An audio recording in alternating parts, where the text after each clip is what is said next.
ลัคนาราศีกรกฎในเดือนมีนาคมเป็นต้นไปถือว่าเริ่มต้นแห่งโชคลาภวาสนาบุญใหญ่จะมีมาแล้วเรื่องของดาวแห่งโชคก็จะมีความแข็งแกร่งและเข้มแข็งเป็นอย่างมากดูอย่างไรตามลำดับดาวเลยนะครับถ้าพูดถึงเรื่องของโชคลาภวาสนาชาวลัคนาราศีกรกฎต้องดูที่ดาวพระศุกร์ เอาละในวันที่1เนี่ยดาวพฤหัสยังเป็นอุจจาวิราชอยู่ที่เรือนภพมรณะตำแหน่งก็ไม่ค่อยดีนักเพราะร่วมอยู่ในเรือนของพระราหูณวางจะอยู่ในภพวินาศจุลจักรแต่มีคู่ธาตุคือดาวพุธถือว่าดาวโคจรองศาใกล้กันณวางจึงมาเกาะกันอยู่แบบนี้ ก็จะเป็นเรื่องของค่าใช้จ่ายความสิ้นเปลืองความเสียหายค่าอาหารเครื่องดื่มแล้วก็เรื่องของค่าใช้จ่ายเกี่ยวกับสังคมต่างๆนะครับแต่ว่าพอวันที่2ดาวพระศุกร์ย้ายเข้าสู่ภพสุภะศุกร์เป็นมหาอุดแล้วก็เพ็ญด้วยเพราะว่าอยู่หน้าพระอาทิตย์เป็นดาวประจำเมืองเด่นบนท้องฟ้า พระศุกร์ให้คุณต่อดวงชะตาชาวลัคนาราศีกรกฎอยู่2เรื่องอย่างแรกก็คือดาวพระศุกร์เป็นดาวภพลาภะแล้วก็เป็นมหาอุดจรเป็นมหาอุดในภพสุภะก็แปลว่าจะได้ลาภจากผู้หลักผู้ใหญ่พ่อแม่ครูบาอาจารย์ประสบความสำเร็จเรื่องของรายได้ลาภผล หรือกิจการงานที่แสวงหารายได้ศุกร์มีกำลังเรียกว่าเป็นมหาอุดก็ถือว่าเป็นลาภผลใหญ่ที่จะเกิดขึ้นในเดือนมีนาคมก็ถือว่าคาบเกี่ยวมาตั้งแต่วันที่1 2เนี่ยศุกร์ก็ย้ายแล้วเพราะฉะนั้นวันที่1ก็ถือว่าพอมีโอกาสมีลาภมีผลมีโชคมีชัยและดาวพฤหัสก็เป็นดาวภพพันธุแปลว่าที่อยู่อาศัยแปลว่ารถราพาหนะแปลว่าญาติที่ดินอสังหาได้ทั้งหมดนะครับแล้วก็อาจจะหมายถึงจิตใจด้วยเป็นมหาอุดในภพสุภะก็คือความพรั่งพร้อมแห่งความดีงามความสำเร็จเรื่องที่อยู่อาศัยเรื่องญาติเรื่องรถเรื่องผู้หลักผู้ใหญ่การสร้างบุญสร้างกุศลปรากฏเป็นบุญเป็นกุศลให้ตอบแทนลัคนาราศีกรกฎถือว่า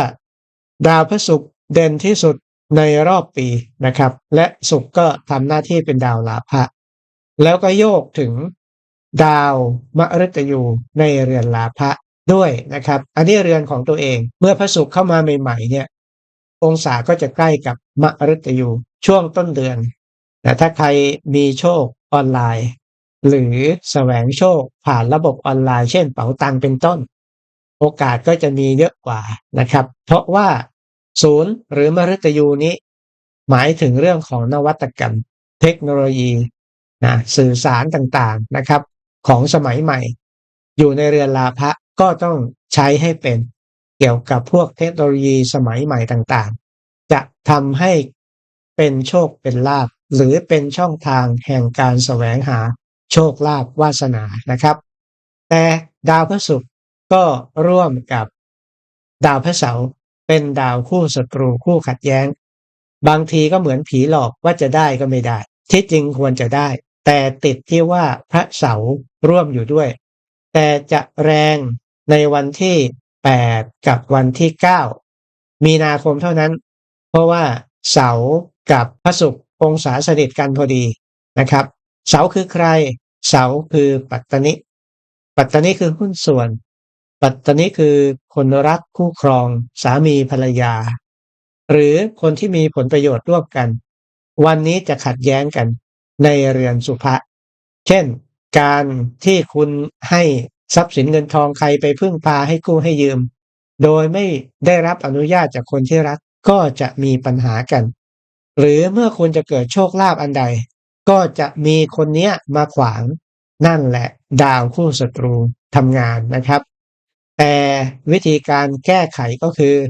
ในวันที่8วันที่9เนี่ยมีลาภผลอันใดจงเกื้อหนุนและสละแก่พระเสาร์เสาร์คือปัตตนิ ปัตตนิก็คือคู่ครองปัตตนิก็คือคนที่มีผลประโยชน์ร่วมกันและเมื่ออยู่ในเรือนภพสุภะก็คือการอุปถัมภ์ค้ำชูกันหรือการให้แก่พ่อแม่ผู้หลักผู้ใหญ่ที่คุณดูแลรับผิดชอบแล้วจะทำให้โชคลาภเปล่งประกายมากยิ่งขึ้นพูดง่ายๆว่าอย่าได้ตระหนี่วันที่2พระเกตก็จะเข้ามาร่วมกับพระราหูที่ราศีกุมเช่นเดียวกันนะครับและเมื่อพระเกตเข้ามาที่ราศีกุมเรือนภพมรณะเนี่ยพิธีกรรมทางศาสนาเรื่องเกี่ยวกับวัดวาอารามพิธีกรรมทางศาสนาหรือพิธีกรรมอื่นๆที่เกี่ยวข้องก็จะมีเข้ามามากช่วงนี้เขาเรียกว่าเป็นช่วงที่ได้ติดต่อพูดคุยกับเทวดาคือคนที่ล่วงลับดับขันไปแล้วก็ได้หรือบางท่านก็อาจจะได้ไปทำพิธีกรรมต่างๆที่วัดวาอารามก็ได้นะครับนี่แหละ8และ9เข้าเสริมกันถือว่าเป็นช่วงที่ราหูดาวมรณะทรงอิทธิพลที่สุดมีกำลังที่สุดเรียกว่าราหูรวมร่างแล้วตอนนี้เกตก็จะเป็นสุญญากาศจิตวิญญาณเข้ามาเสริมทำให้ราหูนั้นเด่นขึ้น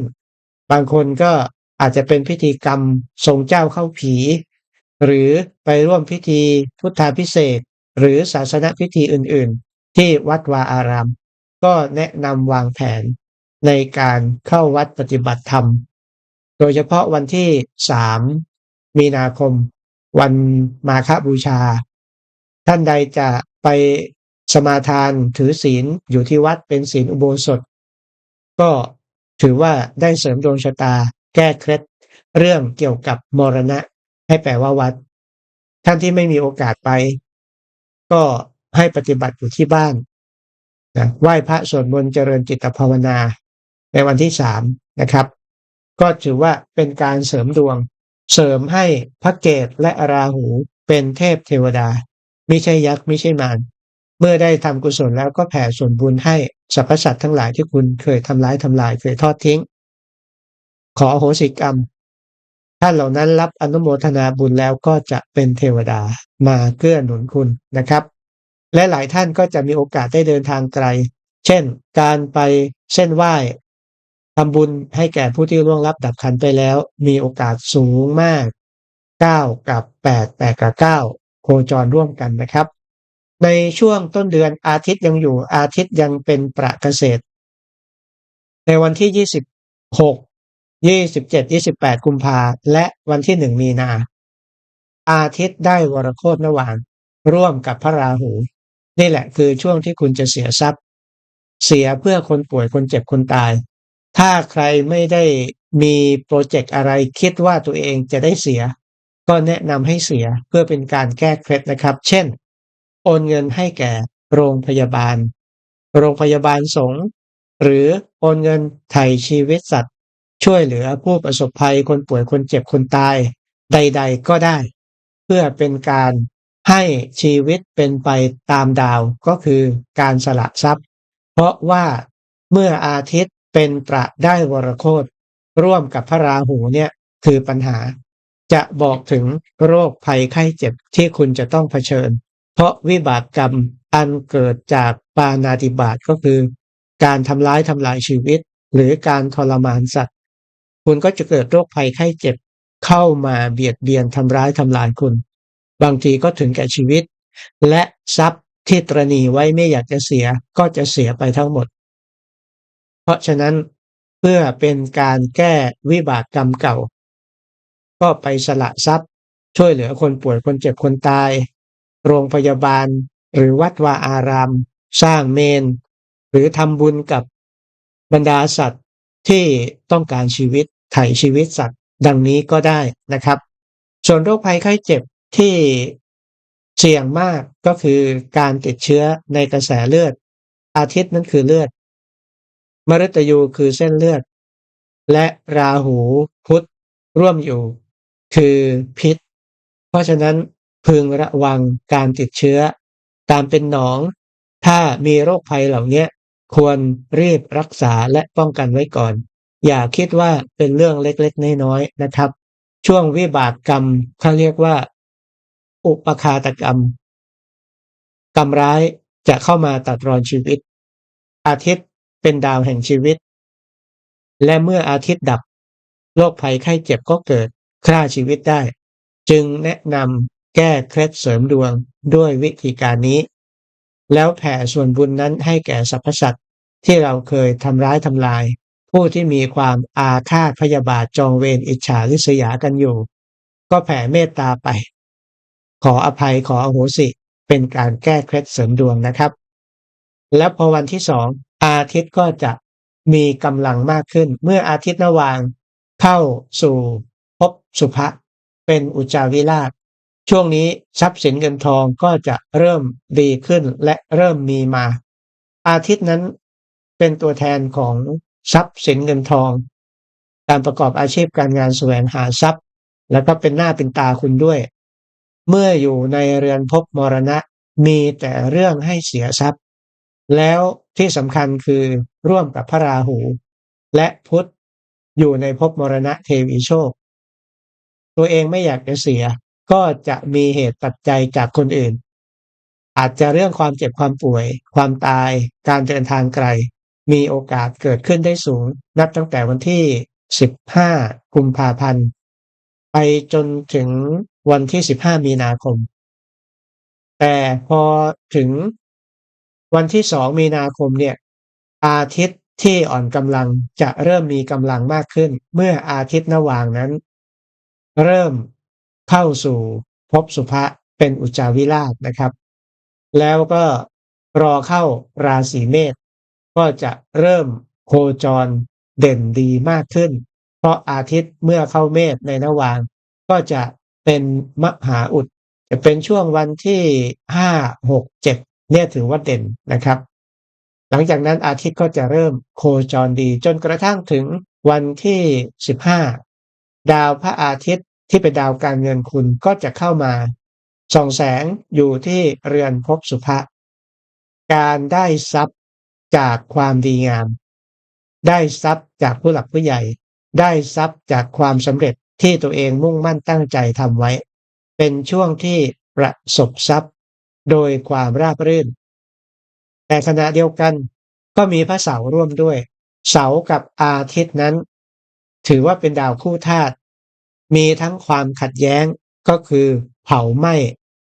ให้ย่อยยับมีทั้งการส่งเสริมคือเป็นคู่ธาตุไฟ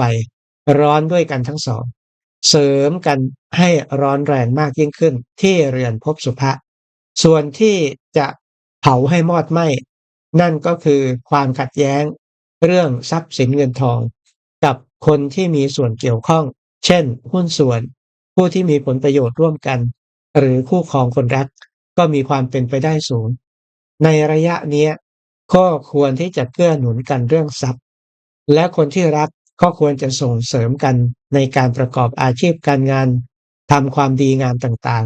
ๆดาวสองดวงเนี้ยจึงจะเสริมกันแต่ถ้าขัดแย้งกันก็คือมอดไหม้เสียหายแต่ถ้าส่งเสริมกันก็คือ